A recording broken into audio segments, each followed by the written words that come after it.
இன்றைக்கி நம்ம பிரதி சமையலில் பார்க்க போகிற ரெசிபி ராகி இடியாப்பம்.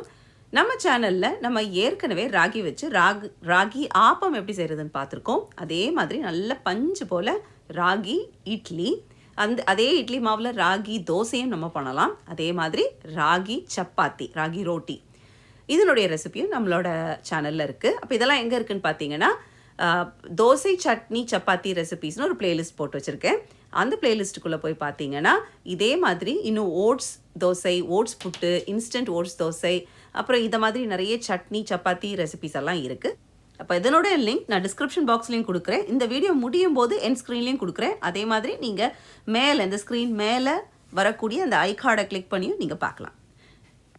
வாங்க இனி இந்த ராகி இடியாப்பம் எப்படி செய்கிறதுன்னு பார்க்கலாம். இப்போ நான் 1 கப்பு ராகி மாவு எடுத்திருக்கேன். பிளெயின் வெறும் ராகி மாவில் கூட இந்த இடியாப்பம் பண்ணலாம். ஆனால் ஒரு சிலருக்கு அந்த தனி ராகியில் பண்ணால் அதனுடைய டேஸ்ட்டும் டெக்ஸ்டரும் ஒரு சிலருக்கு பிடிக்காது. ஸோ அதனால் நான் இன்றைக்கி ஒரு 1/4 கப்பு அரிசி மாவு சேர்த்துருக்கேன். ஸோ இந்த ரெசிபிக்கு நீங்கள் 1/2 கப்பு வரைக்கும் அரிசி மாவு சேர்க்கலாம். எவ்வளோக்கு எவ்வளோ அரிசி மாவு ஜாஸ்தி சேர்க்குறீங்களோ அந்த ராகியோடைய ஸ்மெல் கொஞ்சம் குறையும். இப்போ மொத்தத்தில் 1/4 கப்பு மாவு எடுத்திருக்கோம். 1 கப்பு ராகி, 1/4 கப்பு அரிசி மாவு எடுத்திருக்கோம். அதுக்கு 1/4 விட கொஞ்சம் கூடுதலாக 1/2 கப்பு தண்ணி ஒரு பாத்திரத்தில் நான் எடுத்துக்க போகிறேன். அந்த பாத்திரத்துலேயே 1 டீஸ்பூன் எண்ணெய், எந்த எண்ணெய் வேணாலும் நீங்கள் பயன்படுத்திக்கலாம். நான் இன்றைக்கி சும்மா சன்ஃப்ளவர் ஆயில் தான், நெய் கூட நீங்கள் சேர்த்துக்கலாம். சேர்த்துட்டு ஒரு 1/2 டீஸ்பூன் உப்பும் போட்டு இந்த தண்ணியை நம்ம நல்லா கொதிக்க வைக்க போகிறோம். இந்த மாதிரி தண்ணி நல்லா வெட்டி கொதிக்கணும். சரி, இந்த தண்ணி இனி ஆஃப் பண்ணிவிட்டு இதை உடனே நம்ம மிக்ஸ் பண்ணி வச்ச அந்த மாவு இருக்குது பாருங்கள், ராகியும் அரிசி மாவு மிக்சர், அது கூட நம்ம இதை கொஞ்சம் கொஞ்சமாக ஊற்றி நல்லா மிக்ஸ் பண்ணிக்க போகிறோம். அந்த தண்ணி முழுசுமே நமக்கு தேவைப்படும். இனி இதுக்கு ஒரு மூடி போட்டு ஒரு 5 நிமிஷம் அப்படியே விட்டுருங்க. 5 நிமிஷத்துக்கு அப்புறம் கையில் இந்த மாதிரி ஒரு 1/2 டீஸ்பூனோ 1 டீஸ்பூனோ எண்ணெயோ விட்டு இந்த மாதிரி மறுபடியும் நல்லா பிணைஞ்சிக்கோங்க. மாவு கை பொறுக்கிற அளவு சூடாக தான் இருக்கும். இந்த மாதிரி சாஃப்டாக இருக்கணும். அப்போ தான் நமக்கு அதை புளியறதுக்கு ஈஸியாக வரும். இப்போ மாவு ரெடி. இனி நான் இந்த இட்லி தட்டில் தான் இந்த இடியாப்பம் இன்னைக்கு செய்ய போகிறேன். ஒரு குழியிலையும் லைட்டாக எண்ணெய் தடவி இந்த மாதிரி தேங்காய் போட்டு முறுக்கு நாளியில் சின்ன துவாரங்கள் உள்ள அந்த இடியாப்பம் புளியறதுக்குள்ள அந்த சில்லு போட்டு நம்ம இப்போ அந்த மாவை லோட் பண்ணி நம்ம இடியாப்பமாக புழிய போகிறோம். மாவு பிழியறதுக்கு ரொம்ப ஈஸியாக இருந்துச்சு, ஒரு சிரமமும் இல்லை. மாவு நல்லா தளர்வாக நம்ம பண்ணி வச்சுருந்ததுனால ரொம்ப ஈஸியாக அழகாக புழிஞ்சிட்டோம். இனி இதை நான் இட்லி பாத்திரத்தில் வச்சு நல்லா ஆவியில் வேக வச்சு எடுக்க போகிறேன்.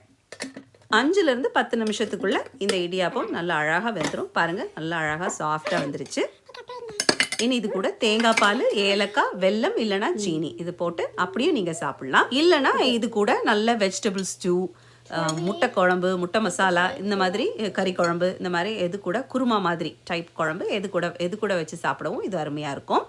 இது சின்ன பிள்ளைங்களுக்கு இப்போ நீங்கள் ஈவினிங் ஸ்கூல் முடிஞ்சு வந்த உடனே சாப்பிட்றதுக்கு என்ன பண்ணலான்னா, ஒரு 1/4 கப்பு பொட்டுக்கடலை எடுத்துக்கோங்க. கூட இந்த மாதிரி 1 டேபிள் ஸ்பூன் எள்ளு, வெள்ளை எள்ளோ கருப்பு எள்ளோ, ஒரு சின்ன ஏலக்காய், இதை 3 போட்டு நல்லா வறுத்ததை நம்ம ஒரு மிக்ஸி ஜாருக்குள்ளே போட்டு நல்லா பொடிச்சு குறைப்பான ஒரு பொடியாக பொடிச்சு வைக்க போகிறோம். அந்த பொடியை நம்ம நல்லா சுட சுட இருக்கக்கூடிய இந்த ராகி இடியாப்பத்துக்கு மேலே இந்த மாதிரி தூவி தேங்காய் பூ போட்டு கூட சீனி போட்டு அப்படி ட்ரையாகவும் சாப்பிட்லாம். இல்லை என்ன பண்ணுங்கள், கொஞ்சோண்டு வெள்ளைப்பாகு, தண்ணியாக ஒரு வெள்ளைப்பாகு காய்ச்சி வச்சுக்கோங்க. அந்த வெள்ளைப்பாகு காய்க்கும் போது ஒரு 1-2 ஏலக்காய் போட்டு தண்ணியான வெள்ளைப்பாகு இருந்தால் போதும். இன்றைக்கி நான் ப்ரௌன் சுகர் போட்டிருக்கேன். நம்ம நாட்டு சர்க்கரையோ இல்லை இந்த சர்க்கரை பொடி இருக்கும் பாருங்கள், அந்த வெள்ளை பொடி, அது கூட நீங்கள் டைரெக்டாக போட்டு இந்த மாதிரி பெரட்டி சாப்பிட்லாம். வெள்ளை பொடியாக போட்டு ட்ரையாக சாப்பிட்லாம். இல்லை வெள்ளை பாகு எடுத்து அந்த பாகை இதில் ஊற்றி பெரட்டி சாப்பிட்லாம். ரொம்ப அருமையாக இருக்கும். ஒரு தடவை இது நீங்கள் டேஸ்ட் பண்ணது இல்லைன்னா ஒரு தடவை டேஸ்ட் பண்ணி பாருங்கள். இவ்வளோ நேரம் பொறுமையாக பார்த்தா உங்கள் எல்லாருக்கும் என்னுடைய மனமார்ந்த நன்றிகள். மீண்டும் உங்களை இன்னொரு வீடியோவில் சந்திக்கிறேன். அதுவரை நன்றி, வணக்கம். அப்போ நேரம் இருந்துச்சுன்னா என்னுடைய தோசை, சட்னி அண்ட் சப்பாத்தி பிளேலிஸ்ட்டை போய் பாருங்கள். அதில் நிறைய இன்ட்ரெஸ்டிங் ரெசிபீஸ் இருக்குது, மறக்காமல் பாருங்கள். தேங்க்ஸ் ஃபார் வாட்சிங். பாய்.